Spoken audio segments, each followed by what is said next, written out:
দেশে আবার ইন্ডিয়ার দুটা মিডিয়া আছে না, পন্দের আলো আর দিল্লি স্টার, এদের ডাকিছে বিএনপি তারেক রহমানের স্বদেশ প্রত্যাবর্তনের বিষয়ে আলোচনা সবাই। হ্যাঁ, উনি পন্দের আলো যাবি না তা তো হয় না, তাই না? ওই যে কারণ আছে না, কারণ ওইটা একটা গান আছে না, আলু আমার আলু ওগো আলুই ভুবন ভরা, ওরা যেটি দেখে সেটি আলু ছাড়া কিছু দেখে না। পন্দের আলো আর প্রথম আলো।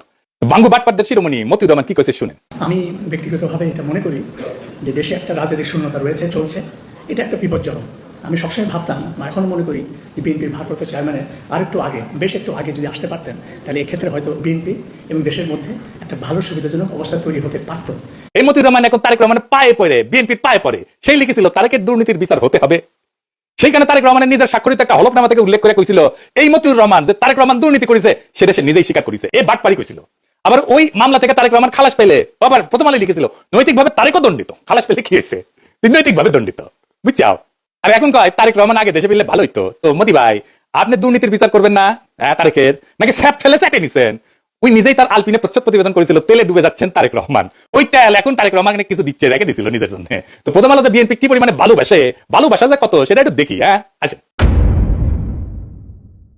লিখিচ্ছে বগুড়ায় তারেককে ঘিরে আছে খুন সন্ত্রাসে জড়িত নেতা কর্মীরা। মতিউর রহমান এখন শিওর, এখন আর খুন সন্ত্রাসে জড়িত নেতা কর্মীরা তারেক রহমানকে ঘিরে থাকবে না। গ্রেনেড হামলা মামলা নিয়ে করছে তাজউদ্দিনকে পাকিস্তানে পাঠায় ডিজিএফআই, জানতেন খালেদার সম্মতিতে বসুন্ধরার কাছে 100 কোটি টাকা চাইছিলেন তারেক, জিজ্ঞাসাবাদে বাবর তো মতি ভাই কয় টাকা দিছে আপনার সাব্বির খুনের ঘটনা চাপা দিতে আপোষ রফা। তারেকের স্বেচ্ছাচারিতার অনেক নজির বগুড়ায়, ওগুলো কি উঠে গেছে? আচ্ছা, তারেক কি হিসাবে বগুড়ায় এত উদ্বোধন স্থাপন করছেন? আরো লাগবে, ওর পায়ে পড়তেও সময় লাগে না, ধাক্কা দিয়ে ফেলাই দিতেও সময় লাগে না।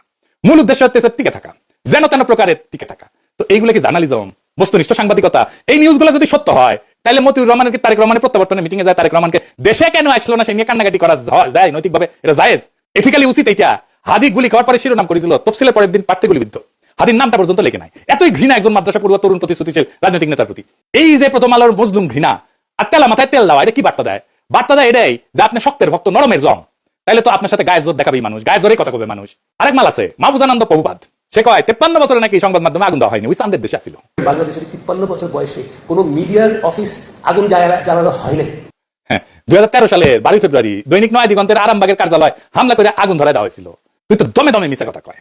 ওই আগুনে পোড়ার পরে পত্রিকা বাইর করেছে, লিখিছে আনবাউড, মানে এটা যে মাথা মতো করে না, বাহ প্রচুর সাহস। আজ তার একটা ক্লিপ দেখি বেনজিরকে নিয়ে, বেনজিরের ভয়ে নাকি ওই কাঁপিচ্ছিল, শুনেন। আমরা কিন্তু এই যে আইজিপি বেনজিরের যে তার যে কুকর্ম আমরা কিন্তু মিডিয়াতে জানতাম, কিন্তু রিপোর্ট করতে সাহস পাইনি। আপনি হয়তো কিছু করতেন না, সরকার হয়তো কিছু করতো না, বাট ওই ধরনের একটা পাওয়ারফুল আইজিপি সে তো একটা সাংবাদিকটা কি না করতে পারত। শুনেছেন কত বড় সাহস? মানে নিলাম যে ওই ভিতু